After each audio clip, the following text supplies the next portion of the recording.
Shalom berkat dalam Om Swastiastu Namo Buddhaya, salam kebajikan.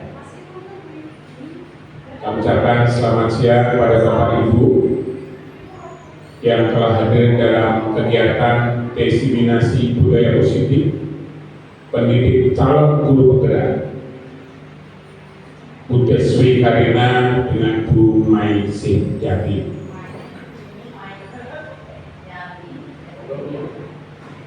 Sebelum acara dimulai, terlebih dahulu saya sampaikan susunan acara pada siang hari ini.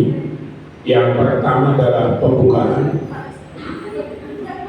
kedua adalah sambutan, ketiga adalah penyampaian diseminasi yang akan disampaikan oleh Bu Deswi Karina dan Bu Mai Sintiati, dan acara yang keempat adalah penutup.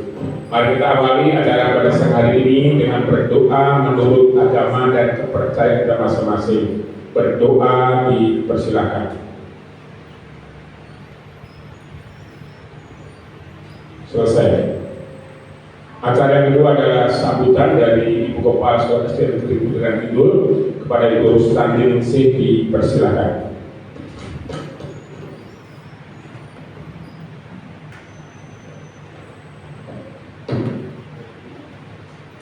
Assalamualaikum warahmatullahi wabarakatuh. Waalaikumsalam warahmatullahi wabarakatuh. Salam sejahtera, semoga kita senantiasa dalam lindungan Tuhan Yang Maha Esa.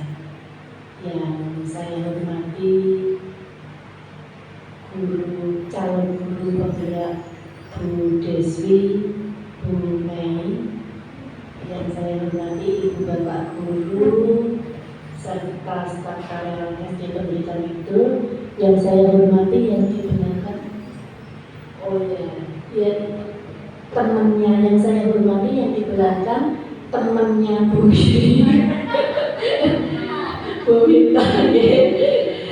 Puji syukur kehadiran Tuhan, hari ini kita bisa bertemu dalam keadaan sehat walafiat dalam kegiatan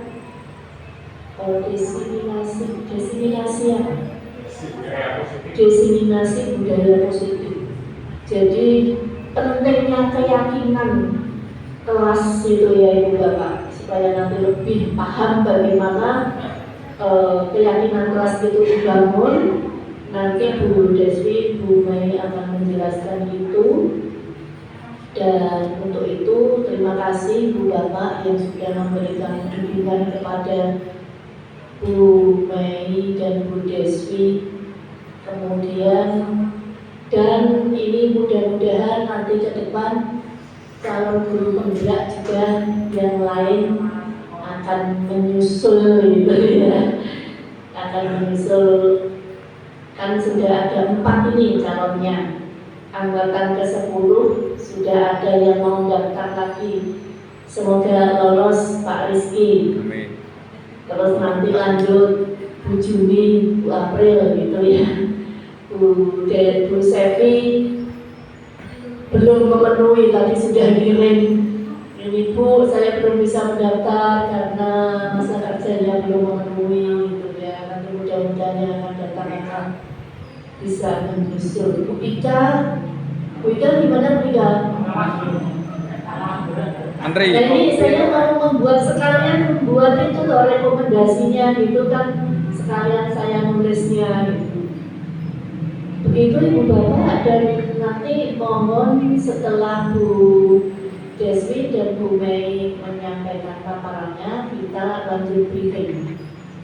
Ada beberapa hal yang akan saya sampaikan, khususnya beberapa kegiatan di K3S yang sudah saya ikuti tadi rapat, ada lomba, ada diseminasi dan sebagainya. Begitu nih Bu Bapak, terima kasih atas perhatiannya. Mohon maaf kalau ada kekurangannya. Saya akhiri. Wassalamualaikum warahmatullahi wabarakatuh. Waalaikumsalam warahmatullahi wabarakatuh. Acara ketiga adalah kegiatan diseminasi budaya positif calon guru penggerak modul 1.4. Untuk itu kepada Bu Deswi dan Bu Mai Sintiati, waktunya kami silakan.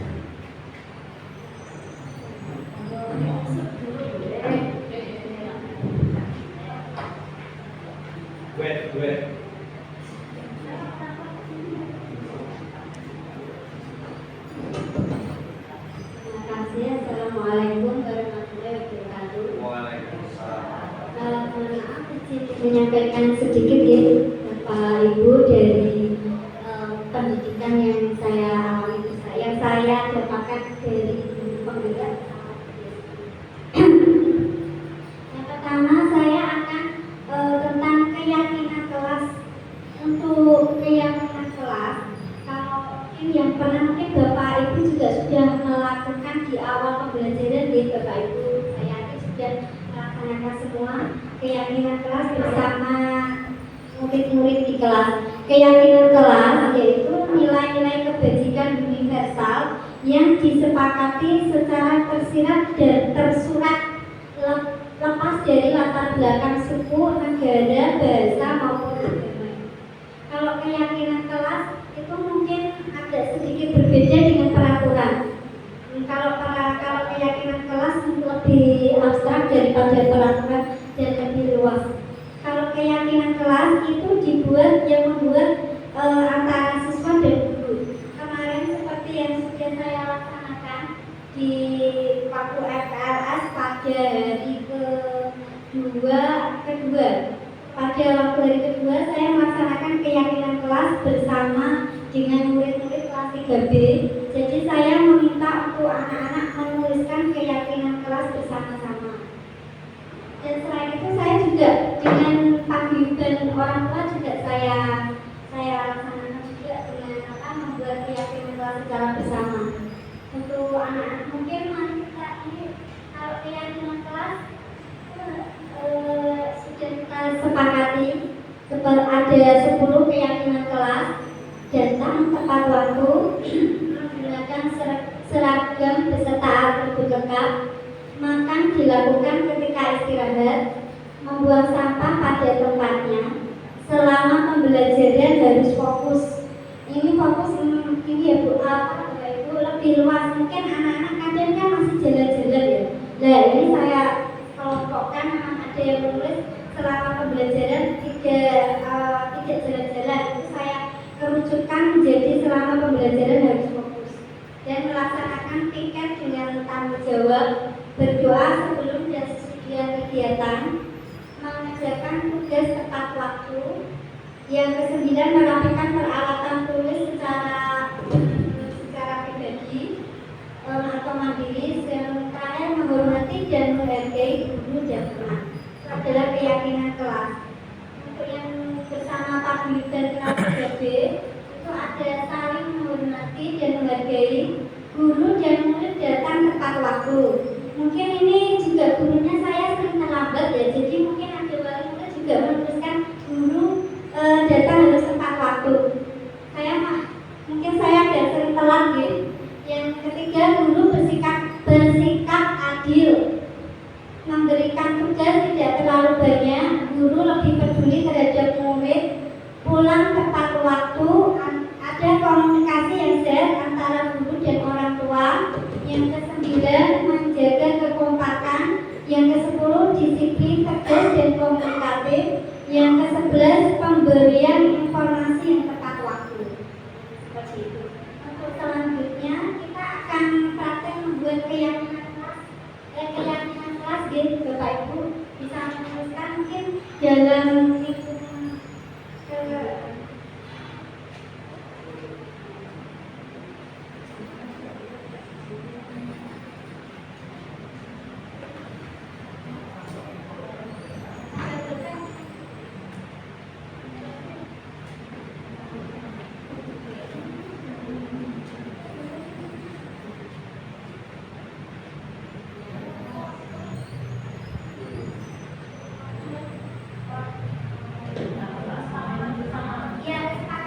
gini Bapak Ibu, mungkin sedikit saya menambahi. Untuk keyakinan kelas itu beda tipis dengan aturan. Keyakinan kelas itu memperhalus bahasa dari peraturan kelas ataupun peraturan sekolah. Contohnya, misalkan yang pertama tidak boleh membuang sampah sembarangan, itu merupakan aturan. Tapi kalau dijadikan menjadi keyakinan kelas, bahasanya itu diperhalus, bukan tidak boleh, tapi buanglah sampah pada tempatnya. Misalkan selanjutnya ada contoh, tidak boleh menyontek teman. Itu kalau peraturan kelas mungkin bunyinya seperti itu. Tapi kalau keyakinan kelas, kita bisa perhalus bahasa tersebut menjadi kerjakan soal sendiri-sendiri. Ya, kerjakan soal secara mandiri. Dan jadi keyakinan kelas itu berasal dari peraturan kelas yang bahasanya diperhalus. Karena apa? Karena kita sudah sekolah ramah anak, peraturan-peraturan yang bahasanya sensitif itu diperhalus menjadi keyakinan kelas. Sekarang kita akan coba membuat keyakinan kelas untuk kita sepakati bersama-sama. Mungkin nanti Bapak Ibu bisa menerapkan ini ke kelasnya sendiri-sendiri untuk muridnya dan orang tua yang ada di kelas tersebut.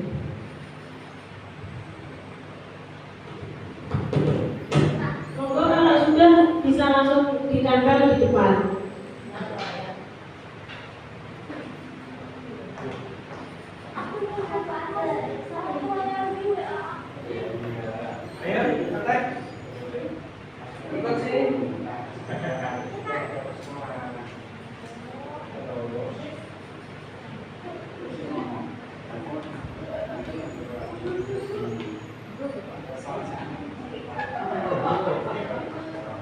Saya akan coba membacakan yang sudah ditempel di sini, keyakinan kelas yang ditulis oleh yang pertama tadi Pak Harmono.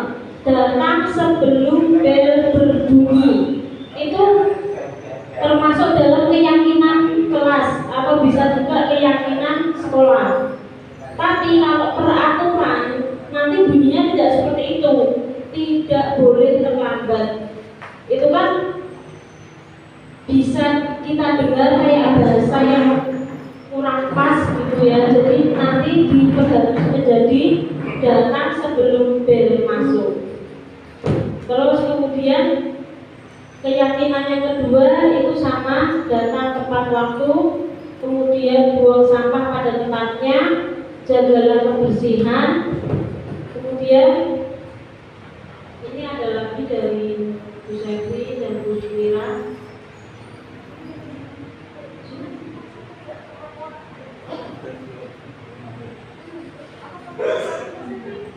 Tugas dikerjakan sendiri, kemudian tertib dan menghormati guru dan teman, menjaga kerukunan kelas.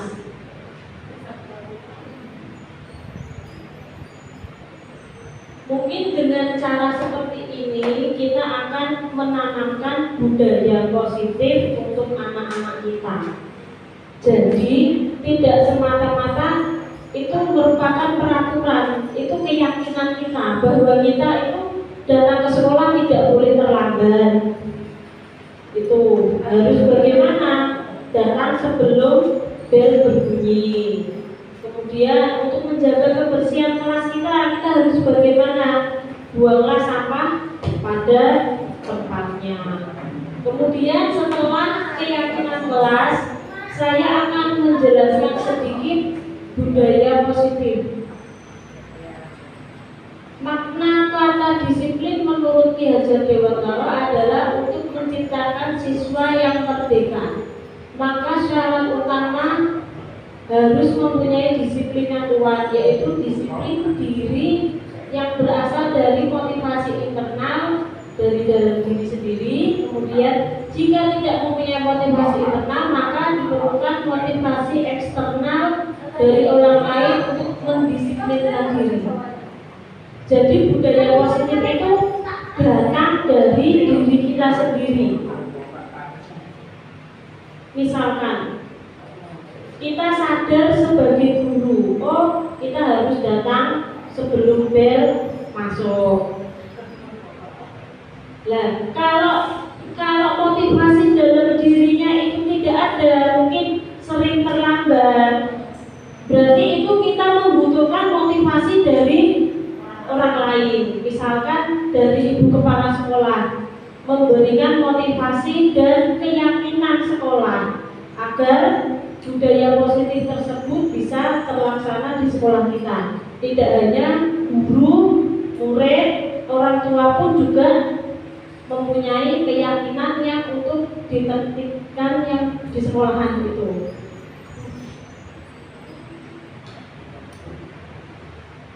Selanjutnya, budaya positif merupakan perwujudan dari nilai-nilai atau keyakinan universal yang diterapkan di sekolah. Budaya positif di sekolah adalah pembiasaan, nilai, keyakinan, kesepakatan yang telah dibuat bersama warga sekolah yang berpihak pada murid agar murid merasa aman, nyaman, bertanggung jawab dan berkembang sesuai kodratnya. Kita membuat keyakinan kelas ini tidak hanya sekedar membuat, kita buat, kemudian kita memberikan motivasi, kita memberikan keyakinan tersebut kepada anak secara mendalam agar keyakinan tersebut bisa terlaksana sesuai dengan kesadaran anak itu sendiri. Misalkan ada anak yang membuang sampah sembarangan, kita wajib mengingatkan kembali awal tahun pelajaran kita membuat keyakinan kelas itu bagaimana. Berarti yang kamu lakukan itu benar atau salah, itu merupakan perwujudan dari nilai positif yang berasal dari keyakinan kelas. Selanjutnya, tujuan membangun budaya positif di sekolah adalah untuk menumbuhkan karakter anak sehingga seorang guru sebagai pamong diharapkan dapat menjadi tauladan dan contoh yang baik dari muridnya, memberikan tuntunan dan arahan agar anak tidak kehilangan arah dan membahayakan dirinya sendiri. Tentunya jika sudah ada keyakinan kelas, kita sebagai guru tidak hanya menuliskan keyakinan itu di kelas, kita harus memberikan contoh dari keyakinan-keyakinan yang sudah kita buat. Misalkan di situ tertulis buanglah sampah pada tempatnya, tapi kita tidak memberikan contoh yang baik untuk siswa kita. Kira-kira itu bisa terlaksana atau tidak kalau seperti itu? Harusnya dari keyakinan itu kita harus mencontohkan kepada murid kita dan mendampingi. Senantiasa kita memberikan motivasi, terus anak itu diingatkan agar keyakinan kelas itu bisa berjalan dengan baik. Selanjutnya, nilai kebajikan. Nilai kebajikan adalah nilai-nilai positif manusia yang merupakan tujuan mulia yang ingin dicapai setiap individu. Nilai-nilai tersebut bersifat universal, lintas agama, budaya, suku bangsa, bahasa maupun latar belakang. Selanjutnya, teori motivasi. Yang pertama, untuk menghindari ketidaknyamanan, kemudian untuk mendapatkan imbalan atau penghargaan. Yang ketiga, untuk menjadi orang yang mereka inginkan dan menghargai nilai-nilai yang mereka yakini. Itu berasal dari motivasi internal, eksternal, dan motivasi internal.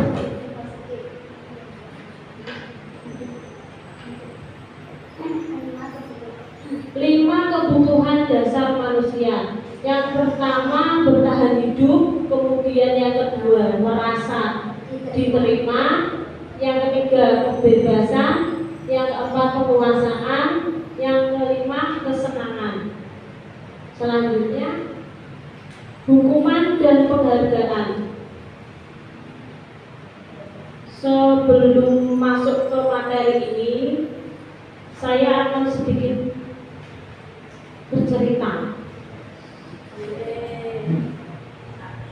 bercerita dan bertanya. Misalkan ada anak yang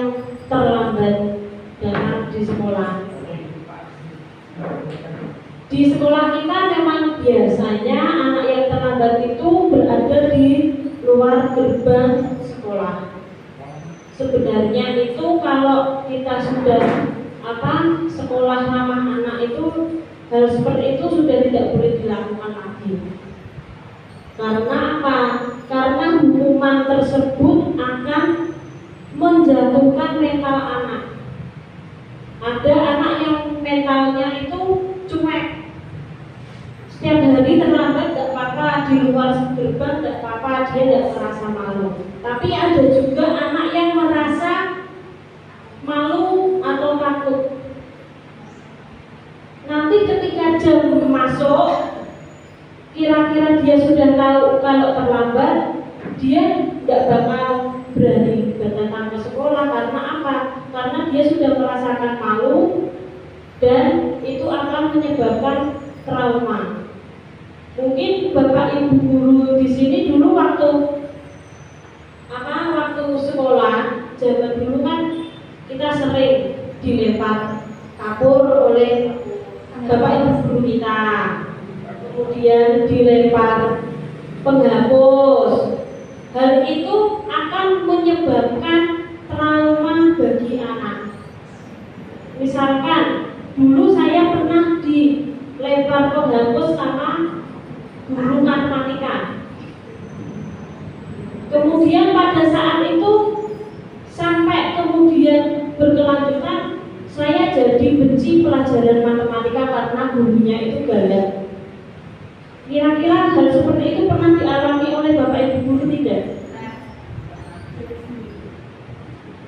Tentunya ada sedikit pengalaman dari Bapak Ibu guru tentang hukuman. Kadang anak itu menjadi takut dan tidak mau berangkat sekolah karena dia pernah dihukum oleh gurunya. Bapak Ibu guru kita, kemudian dilempar penghapus. Hal itu akan menyebabkan trauma bagi anak. Misalkan dulu saya pernah dilempar penghapus sama guru matematika. Kemudian pada saat itu sampai kemudian berkelanjutan saya jadi benci pelajaran matematika karena gurunya itu galak. Kira-kira hal seperti itu pernah dialami oleh Bapak Ibu guru tidak? Tentunya ada sedikit pengalaman dari Bapak Ibu guru tentang hukuman. Kadang anak itu menjadi takut dan tidak mau berangkat sekolah karena dia pernah dihukum oleh gurunya. Ada juga anak yang modelnya cuek, walaupun dihukum berkali-kali dia tetap tidak tidak malu atau tidak trauma. Itu merupakan tindakan yang sekarang tidak boleh dilakukan di sekolah, apalagi kita sudah di sekolah ramah anak. Kemudian di sini hukuman merupakan identitas gagal dan disiplin, merupakan identitas berhasil. Hukuman bersifat tiba-tiba. Hukuman tidak terencana. Hukuman berupa verbal atau fisik akan membuat siswa tersakiti. Kira-kira kalau di sini misalkan kamu tidak mengerjakan PR, lari 10 kali memutari lapangan, itu akan menyebabkan siswa itu merasa tersakiti. Kemudian kamu memukul anak yang tidak bersalah, misalkan ada anak yang berbicara tidak baik, kemudian dijiwit atau dipukul, itu sudah merupakan hukuman yang tidak baik untuk masa depan anak juga. Selanjutnya penghargaan. Penghargaan itu mematikan kreativitas. Kemudian yang kedua, penghargaan menurunkan kualitas. Dan yang ketiga, penghargaan mengurangi motivasi intrinsik.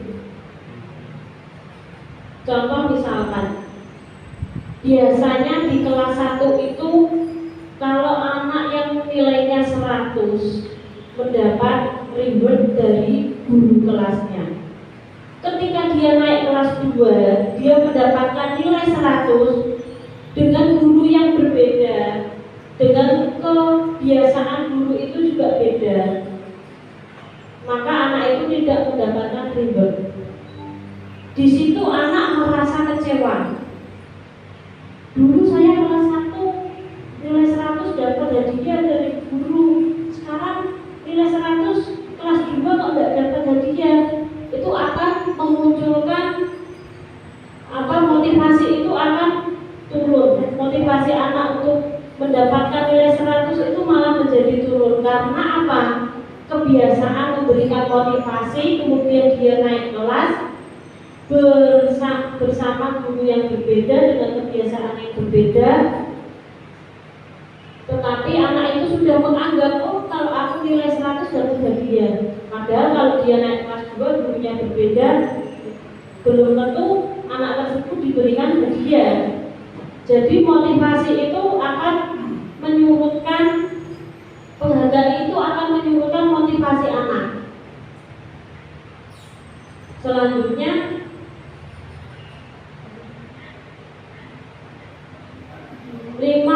posisi kontrol restitusi. Yang pertama posisi penghukum, yang kedua posisi pembuat merasa bersalah, yang ketiga posisi teman, yang keempat manajer, yang kelima posisi pemantau. Di mana kita sebagai guru itu jika anak melakukan kesalahan, posisi kita kira-kira di mana? Penghukum, pembuat merasa bersalah, sebagai teman, sebagai manajer, atau sebagai pemantau. Kira-kira sebelum Bapak Ibu mendapatkan materi ini, posisi jenengan di posisi 1, 2, atau 3, atau 4, atau 5? 1 sebagai penghukum. Untuk itu saya akan menjelaskan segitiga restitusi untuk mencari solusi atas masalah yang sering kita temui di sekolah. Selanjutnya berikan segitiga restitusi itu apa? Segitiga restitusi itu adalah proses menciptakan kondisi bagi murid untuk memperbaiki kesalahan mereka, sehingga mereka dapat kembali pada kelompok mereka dengan kondisi yang lebih baik. Segitiga restitusi itu langkahnya ada 3. Yang pertama, menstabilkan identitas. Yang kedua, validasi tindakan yang salah. Kemudian yang ketiga, menanyakan keyakinan. Selanjutnya berikan.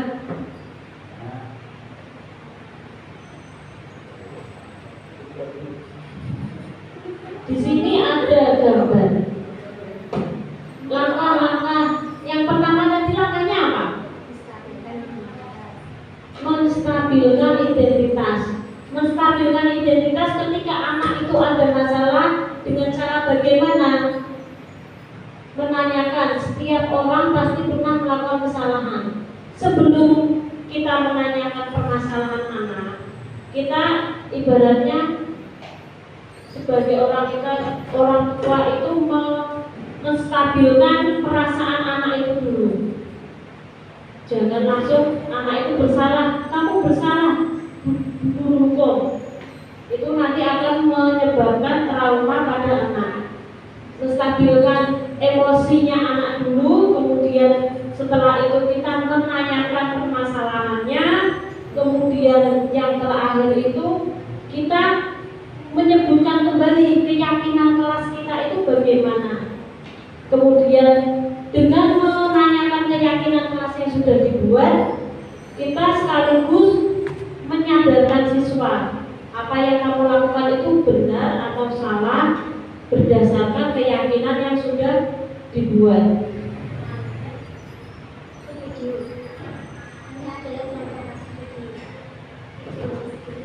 Ini contoh video kasus yang dipecahkan menggunakan segitiga restitusi.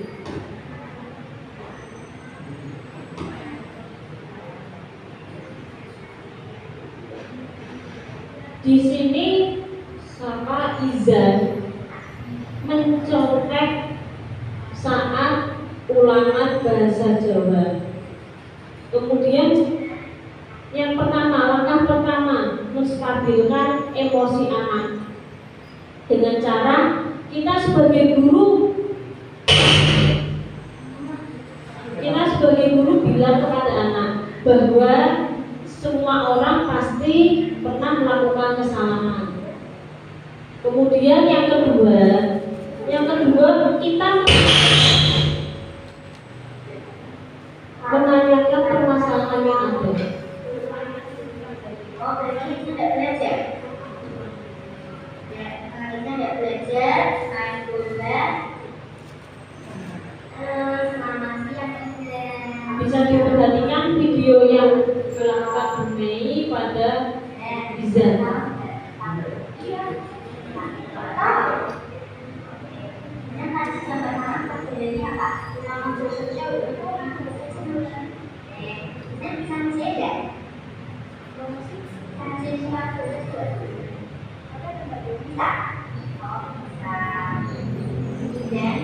mengerjakan sendiri. Ya, oke. Beneran saya yakin mengerjakan sendiri. Tapi kayaknya dulu ya.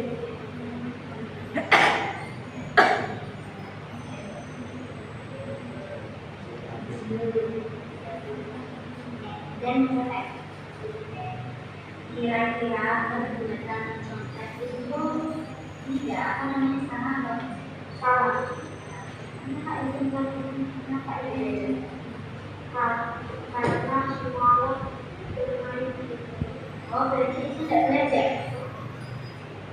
Ya, karena itu tidak belajar main bola itu tidak di pagi ini akibatnya tidak bisa mengerjakan ulangan bahasa Jawa. Sekarang ini setiap kali ketemu orang itu kan pasti akan melakukan kesalahan. Izan sadar deh bahwa Izan melakukan kesalahan. Izan sadar melakukan kesalahannya apa? Mencontek. Kira-kira Izan itu mau berubah? Mau. Kalau mau berubah berarti Izan harus apa? Jujur, percaya diri, belajar. Oke, siap. Izan siap melaksanakan itu ya, jujur, percaya diri dan belajar. Siap. Ya. Oke. Di video tersebut Bu Mei menyelesaikan masalah Izan yang mencontek ketika ulangan bahasa Jawa. Di situ Bu Mei menyelesaikan masalah tanpa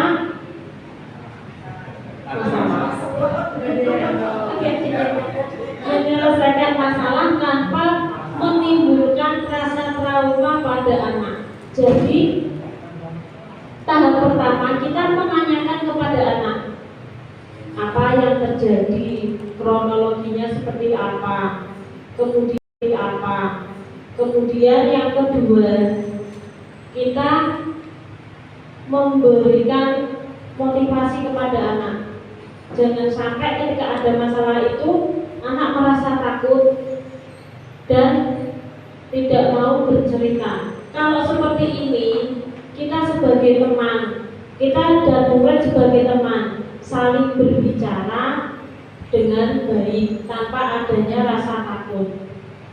Kemudian di tahap yang terakhir tadi Bu Mei menanyakan keyakinan kelas. Kamu ingat tidak keyakinan kelas yang sudah kita buat sebelum kita memulai pelajaran di kelas 2? Misalkan seperti itu. Ya Bu, keyakinan kelas kita harus jujur, mandiri. Ketika anak sudah menyebutkan keyakinan kelas, otomatis anak tersebut ingat akan apa yang harus dia lakukan di kelas. Kira-kira yang dilakukan anak tersebut salah atau benar? Dengan menanyakan keyakinan, insya Allah anak itu akan tahu apa yang dilakukan itu salah apa benar. Dari keyakinan tersebut, kemudian anak tersebut menyadari kesalahannya. Ya Bu, saya salah, saya mencontek saat ulangan karena malam harinya dia tidak belajar. Kemudian yang terakhir nanti kita sebagai guru harus memberikan motivasi dan memberikan solusi atas masalah yang dialami. Contohnya, kalau kamu pengen bisa mengerjakan ulangan, berarti sore harinya kamu harus belajar agar besok saat ulangan tidak mencontek lagi. Kemudian selanjutnya saya akan membuka sesi pertanyaan. Mungkin dari Bapak Ibu guru ada yang mau ditanyakan tentang keyakinan kelas dan budaya positif pada materi yang telah disampaikan Bu Mei dan saya sendiri. Monggo Bapak Ibu ada yang mau bertanya? Saya dulu. Terima kasih Pak Buya. Mungkin untuk keyakinan kelas dan budaya positif itu mungkin sangat-sangat baik, ini sangat bagus sekali. Walaupun saya sebenarnya ini sudah lama menjalankan, cuma mungkin kurang konsisten saya. Yaitu terutama tentang tadi misalnya tidak terlambat. Nah itu biasanya saya memang kalau datang juga tidak tepat waktu. Kalau saya tepat waktu, pas jam setengah 2 terus. Jadi kalau saya memang ada, kalau datang itu ya sebelum bel masuk. Saya biasanya, terutama kalau saya itu dalam ulangan, terutama saat saya buat soal atau menjawab ulangan, itu biasanya saya memang tolong jangan dibiasakan menggunakan bahasa negatif. Itu sudah otomatis akan mengajarkan kita positif. Contoh, di bawah ini yang bukan, itu sebenarnya nggak bagus. Di bawah ini tidak sesuai dengan, itu sebenarnya nggak bagus. Lebih baik di bawah ini ada pengamalan ini kecuali, itu lebih bagus. Berarti Untuk soal harus ya, untuk soal. Untuk jawaban itu saya juga biasanya begini. Kalau jawab tidak menggunakan kata tidak, jangan atau bukan. Contoh, jangan membuang sampah sembarangan. Diganti tadi buang sampah di tempat. Itu memang saya, kalau itu memang tidak saya terapkan ke dalam yang tadi namanya keyakinan kelas, tidak. Tapi saya sebenarnya sudah menerapkan sejak lama. Jadi kalau dibuat seperti itu lebih bagus. Monggo. Kemudian yang saya mungkin ingin saya tanyakan tadi tentang masalah penghargaan dan hikmah. Padahal kita juga ada, ya kalau sekarang ya ulang tahun nih, saya juga kurang begitu banyak. Kan mestinya ada punishment dan reward itu kan selalu yang saya dengar tuh mesti ada. Jadi kalau hukuman kok bisa menyebabkan anak mungkin tadi takut. Tapi bagaimana dengan penghargaan? Kalau hukuman mungkin saya mulai menyadari, kecuali kalau memang hukumannya memang berupaya fisik dan sebagainya tadi itu mengakui. Kalau hukuman yang tadi disampaikan tidak boleh menghukum berarti yang disampaikan tadi loh ya. Kalau bagaimana menemukan anak yang sudah dengan cara berbagai cara juga ternyata ada berupaya. Ini yang pertama. Yang kedua, saya lihat juga penghargaan tadi kok rasanya juga kelihatannya nggak perlu nunggu penghargaan kalau gitu. Karena apa? Ditakutkan nanti di kelas lain kalau udah beda, nggak seperti itu lagi, motivasinya turun lagi. Lah, ini bagaimana sebenarnya? Nah ini mungkin yang saya tanyakan intinya tadi, kalau tidak boleh hukuman anak yang sudah berulang-ulang dengan berbagai cara tidak berubah, langkahnya bagaimana? Yang kedua, kalau penghargaan tadi ditakutkan akan menimbulkan seperti yang tadi justru tidak baik, lalu penghargaan yang harusnya bagaimana? Terima kasih.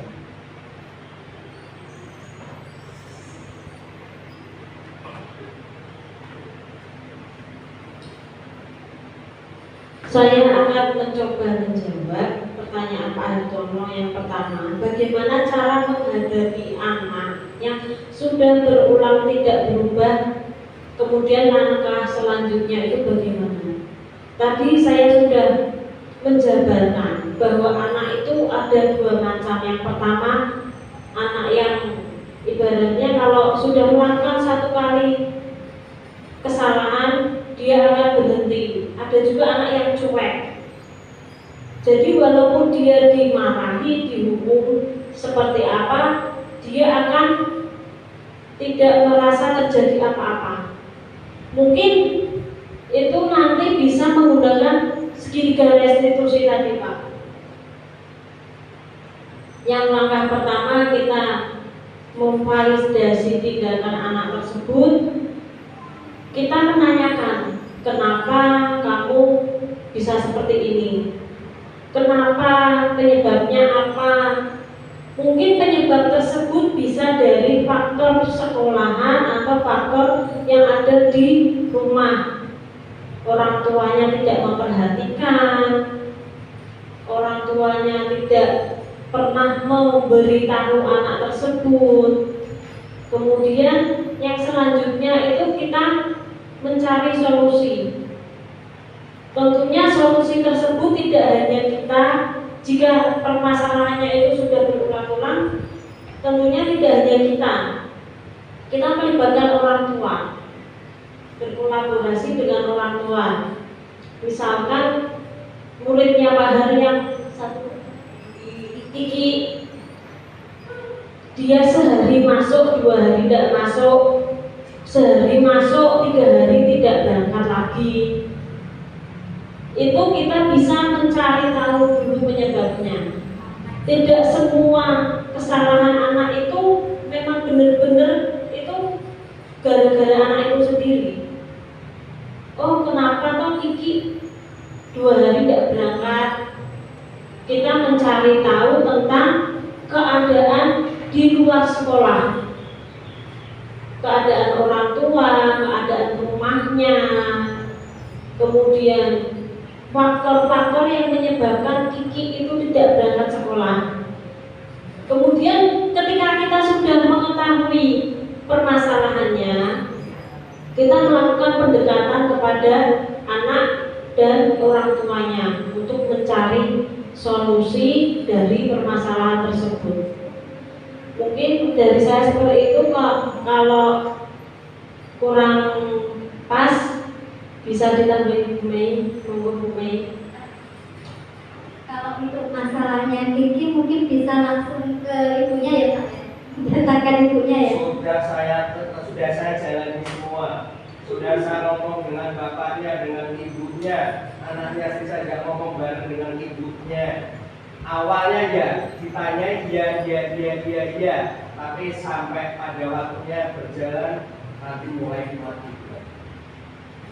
Sudah saya Sudah kompleksitas ya Pak ya. ketemu ibunya, sudah bapaknya, sudah saya sudah minta tolong.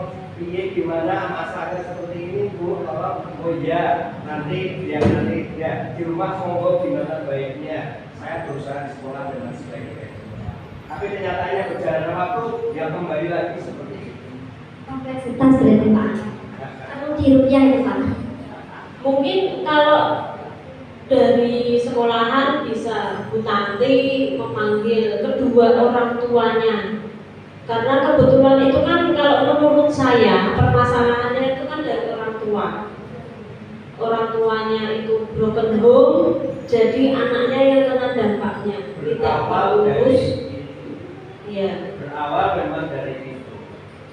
Tapi Harusnya kalau dipanggil nanti dua-duanya saja. kalau dua-duanya nggak mungkin ketemu bareng, nggak mau. Itu Ya mau, Pak. nggak mau. Kalau untuk Kiki Karena ada itu mungkin masalah sudah dan tidak saling mau menyapa istilahnya. Jadi kalau bapaknya sendiri, ini sudah ketemu sendiri-sendiri. Bapaknya kalau diajak ngomong tidak bisa menjawab dengan jelas. Ditanya lagi itu gimana? Mau ini bapaknya ya mau ceritanya maunya bulan terus pagi terus. Nah, saya kan sudah nggak bisa memberi. Dia juga nggak pernah ngomong baik-baik, oke. Tapi kenapa? Ternyata anaknya kan nggak ikut ibu. ibunya, otomatis ibunya nggak bisa memahami. Itu Saya sudah juga berkali-kali, tapi ya kayak gitu. untuk sifatnya Kiki itu juga agak berbeda jauh dengan adiknya. Ya. Kalau adiknya itu memang dulu di kelas 2A itu dia agak rajin berangkat. Misalkan apapun yang walaupun sakit pun tetap berangkat kalau adiknya. Karen, ya dia agak cuek dengan permasalahan yang ada antara orang tua, antara ayah dan ibunya, dia cuek. Dia tidak acuh, maksudnya acuh tak acuh. Walaupun sesakit apapun yang terjadi dia tetap berangkat kalau sekarang. Tapi kalau mungkin berbeda dengan Kiki sifatnya, dan kemarin ibunya juga pernah cerita Pak, antara Kiki sama Karen itu mempunyai perbedaan yang berbeda. Pasti, ya, itu pasti. Mungkin kalau anaknya sudah seperti itu, yang perlu dibina orang tuanya. Orang tuanya harus dikasih motivasi. Tidak hanya anak yang diberi motivasi, karena itu permasalahannya bersumber dari orang tua, jadi orang tua harus juga diberikan motivasi. Apalagi sekarang Kiki nggak ikut ibu, nggak ikut bapak, ikut yang baik. Padahal banyak kok diundang nggak pernah mau ke sekolah. Itu yang harus dibina orang tuanya. Kalau kompleks sekali Bu ya Bu.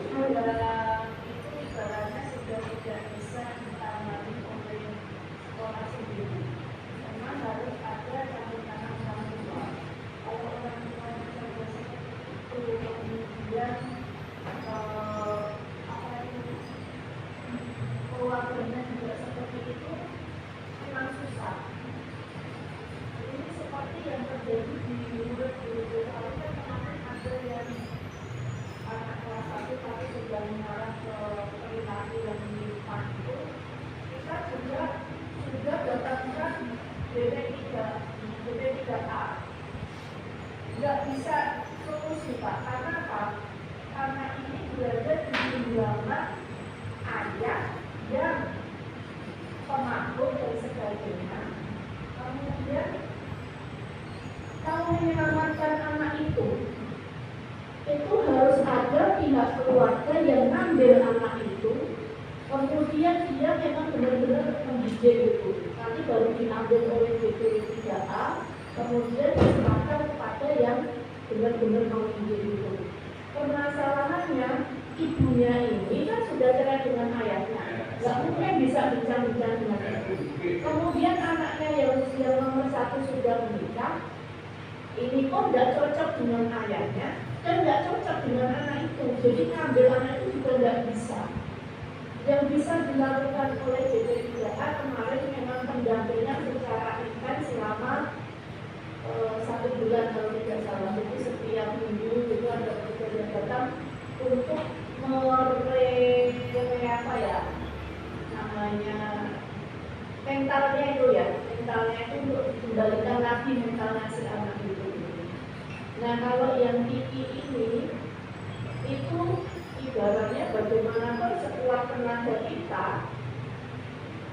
sudah baik-baik ya, kalau dari keluarga itu tidak ada dukungan ya memang susah. Maka kemarin gini orang tanya bapaknya minta Pak, Kiki itu mau sekolah. Jadi gitu aja, sudah nggak mau sekolah. Nah kenapa? Nggak mau ngomong Pak. Hanya gitu aja. Ya coba ditanya Kiki kenapa nggak mau sekolah. Kalau yang saya dengar ya dari teman-temannya dan Kiki, kalau Kiki juga sarannya nggak mau ngomong, nggak mau dia diam terus. Kalau ditanyain katanya itu nggak pernah bisa ngomong. Nggak tahu kenapa. Ditanya ibunya pun lama sekali jawabnya. Disimak itu di sini. Kemudian kemarin apa gitu, Kiki sudah kelihatannya Pak nggak mau sekolah gitu aja. Dan coba loh Pak dicari penyebabnya apa, kenapa. Salah satunya katanya di sekolah sering dibully loh. Kalau pengalaman dibully di kelas tidak pernah Bapak, di kelas itu teman-teman tahu semua. Hanya karena Kikinya merasa dia kenapa nggak sering masuk. Akhirnya teman-teman itu kadang-kadang sudah merasa, ini kamu kok tumben masuk. Nah, karena apa? Dia kemarin hampir 3 bulan nggak masuk. Iya. Sudah lama saya. Kemudian yang kedua Bu, teman-teman juga kita. Kalau pas saya ada tugas, besok itu ada, pasti nggak masuk juga. Padahal solusinya sudah saya sampaikan ke ibunya, ke sini juga sudah saya sampaikan. Kamu mengerjakan tugas itu seandainya nggak bisa, nggak usah mengerjakan dulu, tanya dulu nggak apa. Sudah nanti atau gimana caranya? Kamu di sekolah, tapi bukan itu. Akhirnya teman-teman itu bukan membuli sebenarnya, dia kadang-kadang sok menanyakan, loh kamu kok tumben apa? Nah ini gitu aja, dan kan merasa mungkin dia merasa dibully lah karena memang sudah Mungkin juga intinya itu seperti masuk ke komunitas yang asing karena dia tidak pernah masuk. Jadi itu terjadi juga pada anak-anak ya. Saya kan kalau minggu kan mengajar asrama yang ya anak tahu gitu ya. Itu kan ada anak yang rajin masuk terus akhirnya bergaul dengan temannya pinter gitu ya. Tapi ada anak yang gampang masuknya. Begitu mereka lama tidak masuk, mau masuk saja mereka kayak sudah mau ragu masuk itu nggak sampai mungkin nggak paham dia bisa cari kok. Iya. Nggak mau masuk kok. Itu sebenarnya yang bisa mengeluarkan itu satu keinginan dari hatinya Kiki sendiri, yang kedua dari dukungan dari keluarga. Karena yang paling dekat itu. Kalau dari temannya kemarin di waktu kelas itu akhir itu, Pak katanya Kiki itu maunya itu pindah sekolah ke Buluwar. Karena apa? Teman-temannya itu semuanya sekolahnya di situ. Jadi yang teman di kampung itu, karena berada itu kebanyakan temannya di situ. Kemudian yang kedua masalah antar jemput. Kalau di Buluwar kan pulang sendiri, tidak masalah dengan rumah. Kalau di sini harus dijemput dan kadang-kadang harus teleponkan kan saya Mas Irul dan Buma itu kan harus teleponkan orang tuanya untuk jemput hampir tiap hari itu. Tapi orang tua juga sadar, lah Pak kalau memang anaknya itu mau pindah ya apa? Kalau nggak pindah silakan sekolah lanjutkan. Tapi kalau mau pindah kita sudah nggak apa-apa supaya anak itu merasa nyaman. Yang penting anak itu sekolah, jangan sampai tidak sekolah saya bilang gitu tuh. Kenyataannya kemarin masih masuk. Tapi ini sudah nggak masuk 2 hari lagi. Orang tuanya jadi ngomongin anak Pak Tono singkat cerita enggak bahwa anaknya ini pengen pindah itu tadi. Sudah saya sampaikan ke orang tua bapaknya itu. Tapi masalahnya tuh bapaknya tuh juga ajak ngomong tuh. Dan yang ngomong Bu Anil Bu. Jadi jawabannya sudah seolah jawabannya ini kok aku ya ngomongannya ini jangan tuh. Anda tuh jangan kerja sama gitu. Nggak bisa gitu. Jadi kalau ibunya masih bisa, cuma kemarin ibunya saya ngomong, saya memang ibunya kalau nanti ini mau pindah, boleh nggak apa-apa, namanya udah begitu. Tapi nanti biar naik dulu ke kelas 5, sudah begitu waktu itu, waktu kelas 4 itu. Kalau ibunya sudah begitu, tapi bapaknya nggak. Nah, kemarin datang sini saya juga lihat sama Pak Kos, kenapa sudah ketemu saya gitu. Pasti mantap, kemudian saya tadi. Adiknya kelas 2. Nah sekarang adiknya ikut bapaknya punya istri lagi katanya. Kos di sebelah sini untuk Magisari. Oh di mall. Yang kelas 2 sekolah di sini. Ya saksi deh. Muridnya sekarang tipenya berapa? Sekarang Bu Sita, Bu Sita. Tadinya Bu Ume. Ini Pak dulu kakaknya kan menurut saya Alif. Ya, bahkan waktu itu pas ujian itu tidak boleh dikatakan saya jemput sama Pak Kos dari itu diangkat orang tua murid. Pak saya angkat kamu hati ya Pak, udara semiati. Jadi memang bapaknya itu satu Bu, jadi tidak memperhatikan bapaknya. Kalau ibunya masih ada perhatian, cuma kadang ibunya ini untuk tempat tinggalnya itu berpindah-pindah. tidak. Dulu tinggal di Sapana, tinggal di Unara, Jambul, ke Unara. Sekarang katanya di Bulan dan Kataban jadi kakak masih kakak. Iya. Iya. Jadi benar sama aja ya. Karena kita sudah beres apa juga. Pas gitu tuh pas. Jadi kan bapaknya saya kata, bagaimana itu mati masih masalah. Orang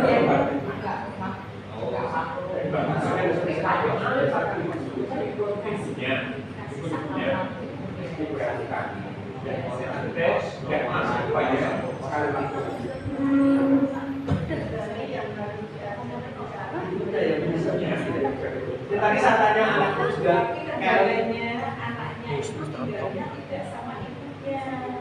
Ya, kalau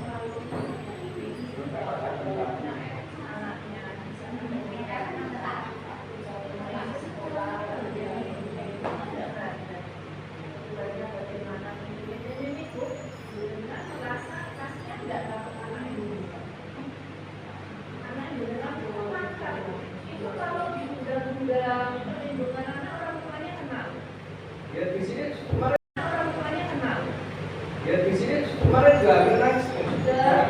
bisa kok dilaporkan Berarti kalau seperti itu yang salah orang tuanya, karena ketiga anaknya seperti itu. Nah, iya kan semuanya kayak gitu. Iya, berarti Tapi yang itu paling parah sih ini sih gitu. masalahnya bukan ada di anaknya, tapi di orang tua dan lingkungan keluarganya.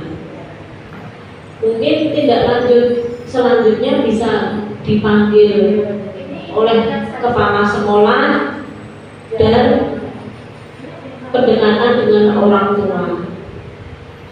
ibunya saja itu posisinya di mana. Kalau bisa dipanggil ke sekolah, kalau dipanggil ke sekolah juga ini 3 kali. Kemudian kalau keadaannya ya tidak diterima kayak dari sendiri. Kalau itu mungkin ada ini tidak diterima kayak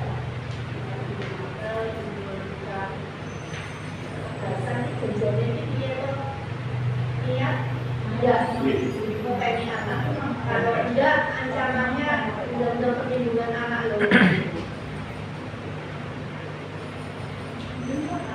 Dan itu yang sampai ke dosa itu kan anak itu semua divisum di bayang AS bayang kami itu guru saya sudah ini sama petugas itu suruh lapor ke orang tua nih Pak.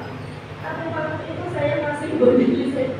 Jangan kalau bisa itu diselesaikan keluarga, karena kalau ini nanti dilakukan kan urusannya kan panjang banget. Apalagi keluarga si Pak Makin dari urusan polisi yang kayak gitu.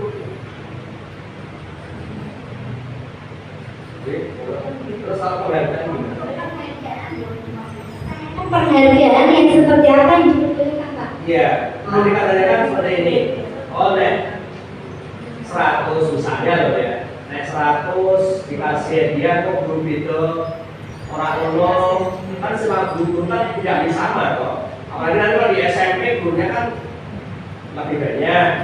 Ya, terus nanti mematikan ya. Lalu penghargaan itu sebaiknya bagaimana? Kalau dalam materi itu penghargaan itu tidak diperbolehkan. Berarti Tidak, hukuman tidak boleh. penghargaan pun juga tidak diperbolehkan. Nanti yang dulu harus ada punishment yang berikut itu berangkat sekarang tidak berlaku. Tidak berlaku Pak, tidak diperbolehkan karena penghargaan bisa menurunkan kualitas dan mematikan kreativitas siswa. Nah, mungkin untuk yang menambahkan, untuk yang masalah kasusnya siapa Kiki itu mungkin salah satunya juga kebutuhan dasarnya Kiki tidak terpenuhi. Contohnya dia tidak mendapatkan kasih sayang dan cinta dari kedua orang tuanya secara utuh. Akhirnya dia berontak dan mungkin yang menjadi sasarannya adalah dari dapat menurunkan prestasi di sekolahnya. Sementara itu saja ya Pak. Untuk selanjutnya kita akan melakukan refleksi. Bapak Ibu mungkin minta waktunya untuk kita akan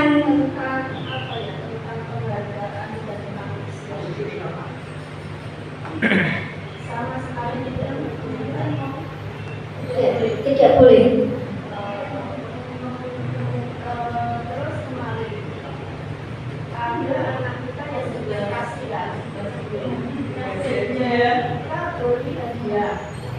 Terus ini, ibu bapak guru ketika mengajar, murid bisa menjawab. Bagus bisa saya.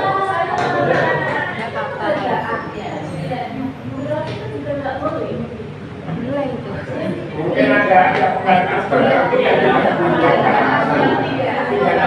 Saya penghargaan yang bagaimana kalau nggak Kalau penghargaan sekedar misalkan ucapan selamat atau ibaratnya tepuk tangan untuk anak ini sudah bisa maju ke depan, itu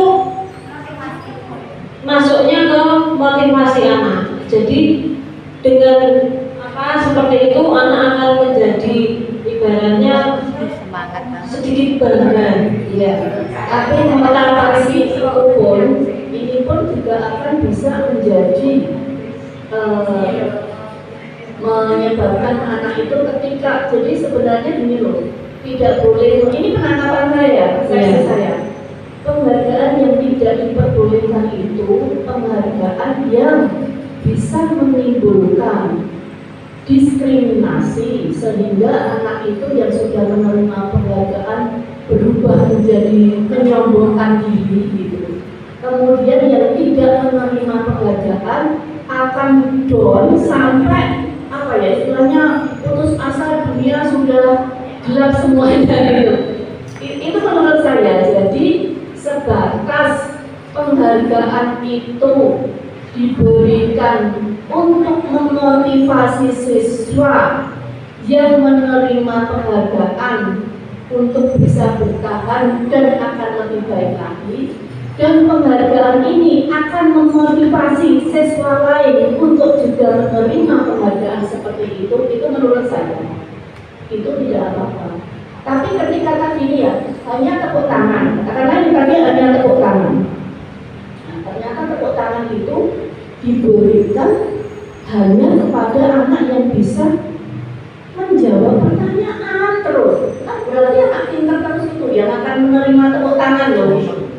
Sementara anak yang biasa-biasa saja, perilakunya baik, manis, tidak diberi tepuk tangan, itu kan tadi kalau hanya sekedar tepuk tangan boleh, tetapi ketika tepuk tangan ini menimbulkan diskriminasi, itu jadi tidak benar juga gitu. Karena saya sendiri ketika saya dulu mengajar itu, saya merasakan waktu itu ada yang namanya peringkat 10 besar gitu ya. Anak-anak yang peringkatnya tinggi karena nilai itu, mereka cenderung egois. Ketika ada anak lain yang tidak peringkat itu kok bisa menjawab pertanyaan, kita beri tepuk tangan. Yang juara kita tidak mau tepuk tangan. Karena kalau si pintarnya aku kok malah sih dapat tepuk tangan yang tidak pintar itu. Jadi mungkin yang kita bangun di sini bagaimana membangun keyakinan kelas, disiplin positif tadi. Misalnya menerima penghargaan, memberikan penghargaan itu penghargaan yang sewajarnya, yang tidak menimbulkan iri dalam arti iri negatif loh. Kalau irinya positif ya, nanti suatu saat saya akan bisa seperti itu. Nah, seperti kemarin kita dapat medali kan? Medali itu kan penghargaan. Kita tampilkan anak yang meraih medali. Kita beri di apel. Kita beri tepuk tangan. Kita ajak foto bersama. Diberi ucapan selamat dari para guru. Tujuannya kan supaya anak lain itu terinspirasi untuk bisa berprestasi seperti dia. Tujuannya kan gitu. Tetapi itu akan menjadi sesuatu yang tidak benar ketika apa yang dilakukan ini tadi akan membuat dia tadi menurun semangatnya, Kemudian yang tidak menerima penghargaan jadi lah kalian sini untuk penghargaan kuwi baik. Sama dengan ketika 10 besar dulu, penghargaan paling yang diberi hanya yang itu saja gitu. Tapi ketika kita kemarin pada saat perpisahan yang diberi penghargaan siapa? Anak ternya itu terapa? Oh ternyata rajin membantu temannya belajar. Oh ternyata walaupun tidak muslim mau ikut membersihkan di musola. Kemarin gitu ya Pak. Nah, apakah yang seperti ini juga tidak boleh? Kan pertanyaannya.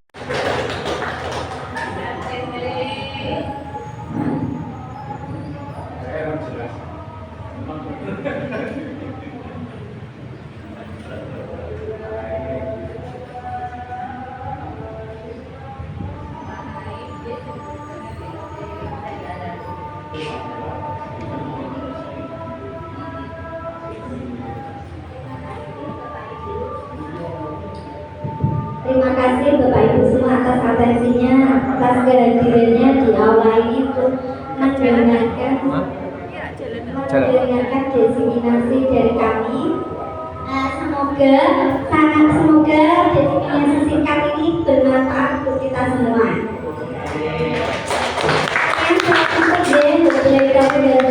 Wassalamualaikum warahmatullahi wabarakatuh.